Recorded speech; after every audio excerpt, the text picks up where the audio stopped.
Specially যুবক ভাই যারা আছো, তোমাদের তারুণ্য আছে, রক্তের উদ্যম আছে, তোমরা চাইলে অনেক কিছুই করতে পারো। অনেক বার্ধক্যে উপনীত হওয়া মানুষ নামাজ পড়তে চায় কিন্তু পড়তে পারে না। তরুণদের কাছে আল্লাহ পাক সুযোগ দিয়েছেন।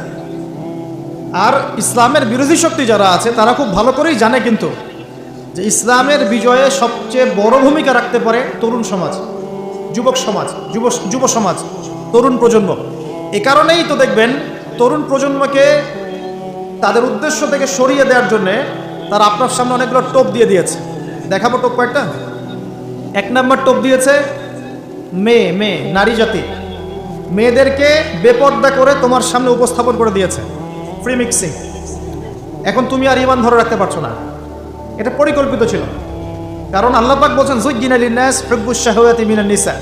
মানুষের জন্য সবচেয়ে যে আকর্ষণীয় বিষয়গুলো তার মধ্যে 1 নম্বর হচ্ছে মহিলা, মানে মেয়ে, নারী জাতি। এটা আমাদের কাছে সবচেয়ে আকর্ষণীয়। আল্লাহ পাকের সবচেয়ে সুন্দর সৃষ্টিকে মানুষ না, মানুষের মধ্যে আল্লাহ পাকের সবচেয়ে শ্রেষ্ঠ সৃষ্টিকে নারী জাতি। আল্লাহ পাক তাদেরকে সুন্দর করে সৃষ্টি করেছেন, তাই না কি? এই কারণে পুরুষদের সবচেয়ে আকর্ষণের জায়গা কোনটা? নারী জাতি। এই কারণে মেয়েদেরকে বেপর্দা করে তোমার সামনে ছেড়ে দেওয়া হয়েছে। জেনা বেড়েছে, ব্যভিচার বেড়েছে, ফ্রি মিক্সিং বেড়েছে, ধর্ষণ বেড়েছে, এই যে হারাম প্রেমের সম্পর্কগুলো বেড়েছে। যুবকেরা তাদের জীবনের উদ্দেশ্য ভুলে গেছে। আমার কথা কি বুঝতে পারছেন? আচ্ছা, এটা 1 নাম্বার। 2, মাদক। যুবকদের সামনে মাদকের সহজলভ্যতা। চাইলেই হাত বাড়ালেই মাদক, হাত বাড়ালেই ইয়াবা, হাত বাড়ালেই ফেন্সিডিল, হাত বাড়ালেই হেরোইন, তাই না? কথা ঠিক না বেঠিক? যদি কেউ চায় যে আমি আজকে রাত্রে মাদক খাবো, সে পারবে, হাত বাড়ালেই পারবে। এখনকার সমাজ এমন, যদি কেউ চায় যে আজকের রাত্রে আমি পতিতালয়ে গিয়ে রাত কাটাবো, সে পারবে। 500 টাকা 1000 টাকার বিনিময়ে মানুষ এখন জেনা করতে পারে, মানে না? 5 টাকা 10 টাকা 50 100 টাকা দিয়ে মানুষ এখন ইয়াবা কিনে খেতে পারে। আর যারা সীমান্তবর্তী অঞ্চলে আছেন তারা আরও ভালো জানেন আমার কথা কতটুকু সত্য কতটুকু মিথ্যা। যুবকদের সামনে মাদক এমনি এমনি দেওয়া হয় নাই। উদ্দেশ্য কি? তোমার দ্বারা ইসলামের বিজয় সম্ভব ছিল। মাদক সেবন করায় তোমাকে সরাই দিয়েছে ওই রাস্তা থেকে। কথা বুঝতে পারছো? খুব সতর্ক। 3 নাম্বার, জুয়া। তোমার সামনে জুয়া দিয়ে দিয়েছে। জুয়া, ফুটবল বিশ্বকাপ হইলে জুয়া, IPL হইলে জুয়া, BPL হইলে জুয়া, ফুটবল ফিফা হইলে জুয়া। জুয়া খেলে না মানুষ। আর যে যুব সমাজ তাদের জীবনের উদ্দেশ্য জানে না, তাদের পক্ষেই সম্ভব এইসব মেসি, আর্জেন্টিনা, ব্রাজিল এইসব নিয়ে ব্যস্ত থাকা। যারা নিজেদের জীবনের উদ্দেশ্য জানে তাদের জন্য কোশ্চিনকালেও এখানে সময় নষ্ট করা সম্ভব না। দুনিয়ার জীবনটা কি খেলতামাশা? দুনিয়ার জীবনটা কি খেলতামাশার জন্য? আল্লাহ পাক যে হায়াতটা দিয়েছেন, ধরেন 50, 60 বা 100 বছর, এই হায়াতটা কে দিয়েছেন? এই সময়টার মালিক কে? তাহলে আল্লাহ যদি সময়ের মালিক হয়, আমি কেন সময় 1 ঘন্টা অপচয় করবো ওখানে বসে বসে? এই সময়টাকে আমার নাকি? সময়টা আমার বাপের নাকি? সময়টা কার? আল্লাহর দেওয়ার সময় আমি টিভি সেটের সামনে বসে বসে 1.5 ঘন্টা নষ্ট করে ফেললাম। খেললো 2টা দল আর তালি বাজাচ্ছে আমি, মাশাআল্লাহ।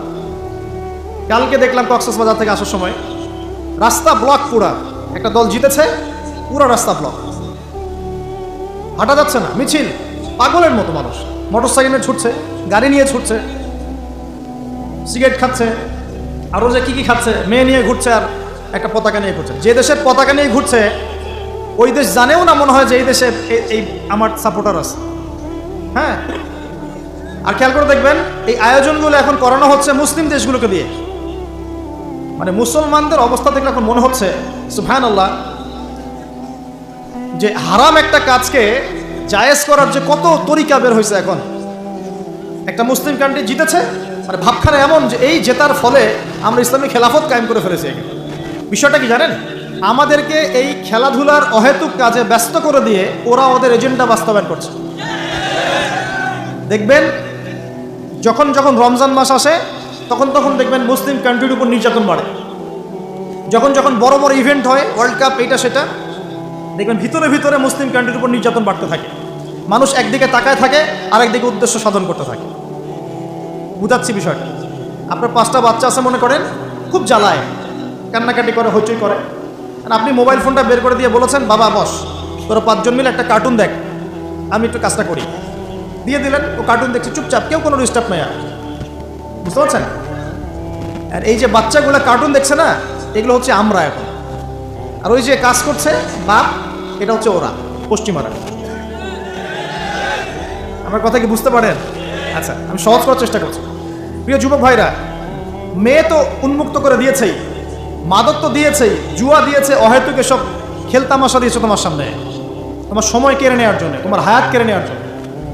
তোমার মূল্যবান হায়াত, যে হায়াতটাকে তুমি আল্লাহর পথে দাওয়াতের কাজে ব্যয় করবা, দিন চর্চার কাজে ব্যয় করবা, আল্লাহর ইবাদতের কাজে ব্যয় করবা, আমর বিল মারুফ নাহি আনিল মুনকারের কাজ করবা, এই সময়টা ওরা কেড়ে নিয়েছে তোমার কাছ থেকে। বুঝতে পারছো না তুমি? আবার নেশা দিয়ে তোমার ভিতরটা নষ্ট করে ফেলেছে, জেনা দিয়ে তোমার অন্তরের নূর নষ্ট করে দিয়েছে, প্রিমিক্সিং দিয়ে জেনা এবং তোমার যে পবিত্রতা, চারিত্রিক পবিত্রতা নষ্ট করে দিয়েছে। আরও দিয়েছে পর্নোগ্রাফি। বেশিরভাগ যুব সমাজ এখন বাসায় গিয়ে রাতের বেলা পর্ন দেখে। দেখা যায় সারাদিন ভালো কাজ করে, বাসায় গিয়ে রাতের বেলা পর্ন দেখে। পর্নোগ্রাফি দেখে না বা দেখে নাই কখনো, এমন একটা ছেলে খুঁজে পাওয়া যাবে না। আর যখন আপনি এগুলোতে অভ্যস্ত হয়ে যাবেন, তখন শরীর খারাপ হয়ে যাবে, মন ভালো থাকবে না, আপনি একাকী গোপন পাপ করবেন, শরীর দুর্বল হয়ে পড়বে। একটা মেয়ের দিকে আপনি সম্মানের চোখে তাকাতে পারবেন না, মনে হবে মেয়ে মানেই মনে হয় ভোগের বস্তু। পর্ণে আসক্ত যারা, তারা কোনো কাজে শান্তি পায় না, অস্থির। এমনকি তারা যদি বিয়ে শাদীও করে, তবু বৈবাহিক জীবনে সুখী হতে পারে না। কেন জানেন? নিজের শক্তি ক্ষমতাগুলো আগেই নষ্ট করে ফেলেছে। এবং অনেকগুলো মেয়ে যখন আপনি দেখবেন নগ্ন, তখন আপনার স্ত্রীকে আপনার কাছে সুন্দর মনে হবে না, মনে হবে এই মেয়ের চেয়ে মনে হয় ওই মেয়েটা সুন্দর, এর চেয়ে মনে হয় ওইটা সুন্দর। আর মেয়ের প্রতি সম্মান তো থাকবেই না, মেয়েকে মনে হবে একটা ভোগের বস্তু। যত বেশি পর্নোগ্রাফি বেড়েছে, তত ধর্ষণ বেড়েছে। দেখেছেন? পর্ন যত বেড়েছে, ধর্ষণ তত বেড়েছে। এমনকি ছোট ছোট বাচ্চারা পর্যন্ত রেহাই পাচ্ছে না। দেখেন না?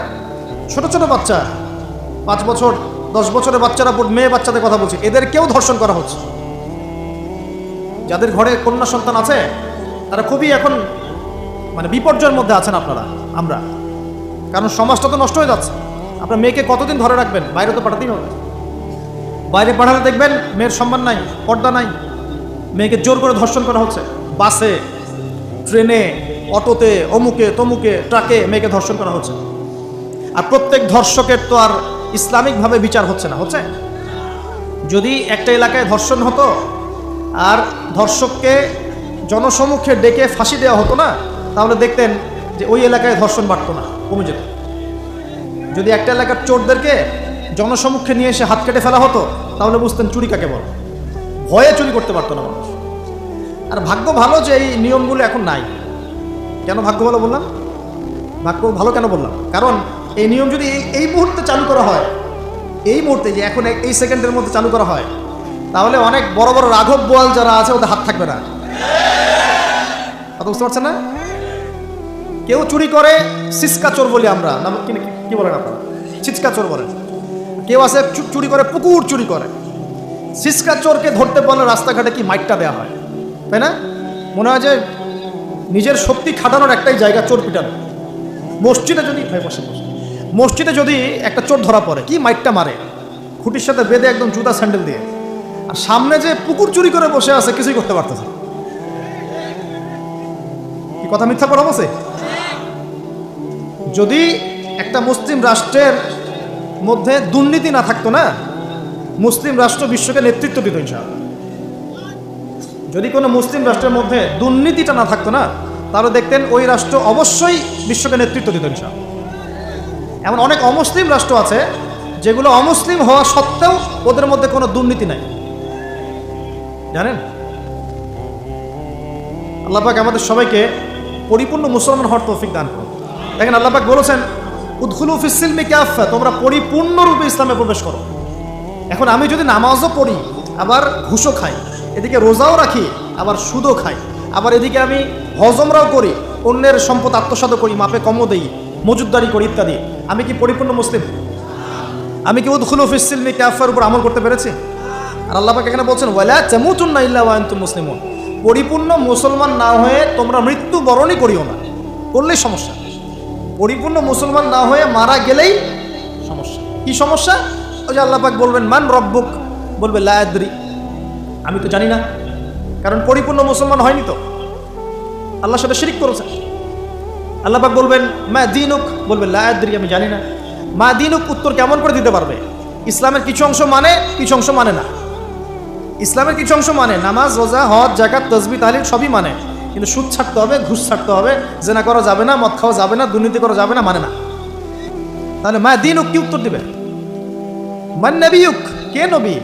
উত্তর কিভাবে সম্ভব?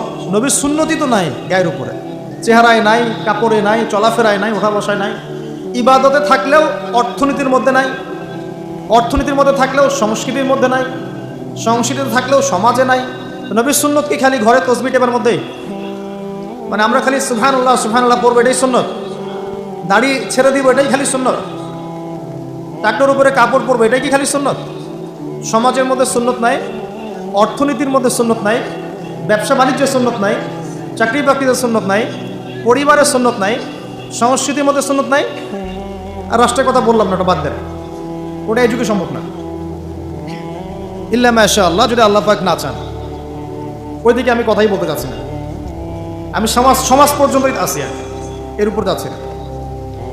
তো প্রিয় ভাইরা, যুবক ভাইদের কথা বলে আমি সামনে যাব। 1 নাম্বার কি বলেছি, তোমরা সতর্ক থাকবে মেয়ে থেকে। কি থেকে? মেয়ে থেকে 100 হাত দূরে। 100 হাত মানে আমি বলি, পরামর্শ দেই, আমি তোমাদের ভাইয়ের মতো, ছোট হই আর বড় হই।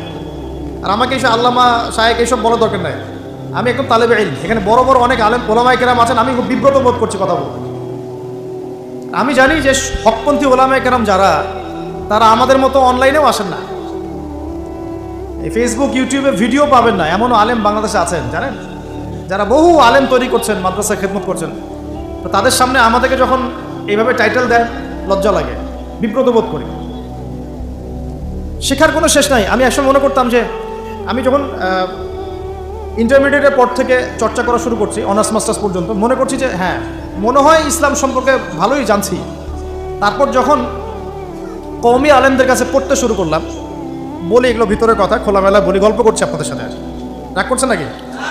তখন বুঝলাম যে বিগত 5-7 বছরে তো আমি কিছু পড়াশোনা করছি বলে মনে হচ্ছে না। যেমন একটা হাদিস শো করে বললাম যে, ওস্তাদ, এই যে আল্লাহ রাসূল সাল্লাল্লাহু আলাইহি ওয়াসাল্লাম বলেছেন যে একজন মুমিন ব্যক্তি আর একজন মুমিন ব্যক্তির আয়না স্বরূপ। কি স্বরূপ? আয়না স্বরূপ। তো আমি যদি অনলাইনে কোনো ভাইয়ের ভুল ধরিয়ে দেই সমালোচনার মাধ্যমে, তাহলে কি আমি হাদিসের উপর আমল করলাম না? তখন ওস্তাদ মিটিমিটি হাসছেন, বলছেন যে তোমার তো টুকটাক অ্যারাবিক গ্রামারের বেস ভালোই, তোমার কি মনে হয়? আমি বললাম যে আমার কাছে তো এটাই মনে হচ্ছে যে আমি যদি সমালোচনা করি, আমি তো এই আমর বিল মারুফ নাহি আনিল মুনকারের কাজই করলাম। তো তিনি বলছেন, আসলে এই হাদিসের ব্যাখ্যা এমন হয়। কেমন ব্যাখ্যা? তুমি কি খেয়াল করো নাই? আমাকে বলছে, তুমি কি খেয়াল করো নাই, তুমি যখন আয়নার সামনে গিয়ে দাঁড়াও, তখন আয়না কিন্তু তোমার সাথে কথা বলে না, আয়না নীরব থাকে, স্থির থাকে, কিন্তু তোমার দোষ ত্রুটি কোথায় আয়না কিন্তু দেখিয়ে দেয়। মনে করেন, বুঝাচ্ছি, মনে করেন আপনার গাল কেটে গেছে, আপনি আয়নার সামনে দাঁড়িয়েছেন, আয়না কিন্তু আপনাকে বলে দিবে না, এই যে তোমার গাল কাটা, এই ছেলে তোমার গাল কাটা, হ্যাঁ এই মেয়ে, এই ছেলে তোমার এই সমস্যা, ওই সমস্যা বলবে? চুপচাপ থাকবে, আয়না দেখিয়ে দিবে আপনার ভুলটা কোথায়। তো তিনি আমাকে হাদিসের ব্যাখ্যা শেখাচ্ছেন, বলছেন যে একজন মুমিন ভাই যদি কোনো ভুলের উপর থাকে, তুমি সঠিকটা আমল করে ওর সামনে দাঁড়িয়ে দেখিয়ে দিবে যেটা সঠিক। বুঝলাম, যতদিন যাচ্ছে আমি বুঝতে পারছি যে আসলে এই জ্ঞানের সমুদ্র যে কত গভীর, 100 বছর হায়াত দিলেও মনে হয় শেষ করতে পারবো না। প্রিয় যুবক ভাইরা, নসিহত করছি, সেটা হচ্ছে যে দিনের জ্ঞান অর্জন করতে হবে। জ্ঞান অর্জনের কোনো বিকল্প নাই। আর জ্ঞান অর্জনের জন্য শুধুমাত্র ফেসবুক ইউটিউব যথেষ্ট নয়, এগুলো কনস্ট্রাকটিভ কোনো মাধ্যম নয়, বরং ফিতনা ছড়াবে এগুলো কিন্তু বেশিরভাগ ক্ষেত্রে ফিতনাই ছড়াচ্ছে। আপনার কাছে মনে হচ্ছে হয়তো যে অনেক কিছু লাইভ হচ্ছে, আমরা পাচ্ছি, হ্যাঁ অনলাইনের মাধ্যমে জানছি, হ্যাঁ ঠিক আছে, স্বীকার করি ভালো আছে, কিন্তু মন্দটা অনেক বেশি।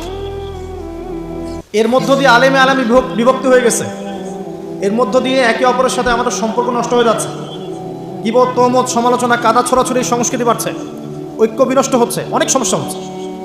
আর এগুলো কনস্ট্রাকটিভ সিলেবাস নয়, সিলেবাস আপনাকে ওলামায়ে কেরামের কাছে এসে জানতে হবে। আমি বলছি 1 নাম্বার কোরআন থাকবে, আপনাদের জেনারেলদের জন্য বলছি, কারণ আপনাদের জন্য এটা এত সহজ হবে না। মাদ্রাসা যারা পড়া শুরু করেছেন ছোটোবেলা থেকে, তাদের জন্য সহজ, আপনাদের জন্য এত সহজ নয়। সিলেবাসগুলো জেনে রাখেন।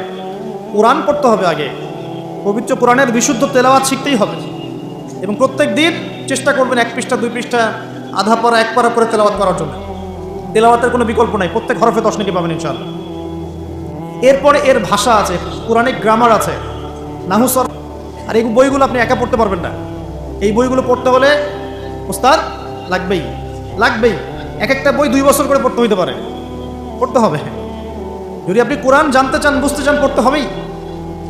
আর যদি মনে করেন না আমার এত জানা বোঝার দরকার নাই, সেটা আলাদা বিষয়, তখন আপনি ওলামায়ে কেরামের কাছে গিয়ে জিজ্ঞাসা করে মাসালা নিয়ে নেবেন। এখানে একটা কথা বলে দিই, এখন আবার একটা নতুন আমি ফিতনাই বলবো বের হয়েছে যে আলেম ওলামার প্রয়োজন নাই, কোরআন হাদিস বাসায় পড়বা, নিজে একা একাই মুস্তাহিদ হয়ে যাবে। অনেক দিনই ভাইকে দেখছি আমি, যুবক ইয়াং, তার আগে বিপদগামী ছিলেন, হেদায়েত হয়ে ইসলামের দিকে এসেছেন, এখন প্রথমেই সহিহ বুখারী টান দিয়ে পড়াশোনা করেন। কে বললো আপনাকে প্রথমে সহিহ বুখারী পড়তে? আপনি কি এক লাভ দিয়ে এই মেডিকেল সায়েন্সের বই পড়তে যাবেন? এত কঠিন কঠিন বই আগে কেন? এই বইগুলো পড়তে ওলামায়ে কেরামে 15-20 বছর সময় লাগে। 15-20 বছর সময়, 15 বছর বেশি বলে ফেলছে মনে হয়। আমাদের মতো হলে 20 বছর লাগবে। কঠিন বই আগে না, আগে সহজ বইগুলো পড়তে হতো।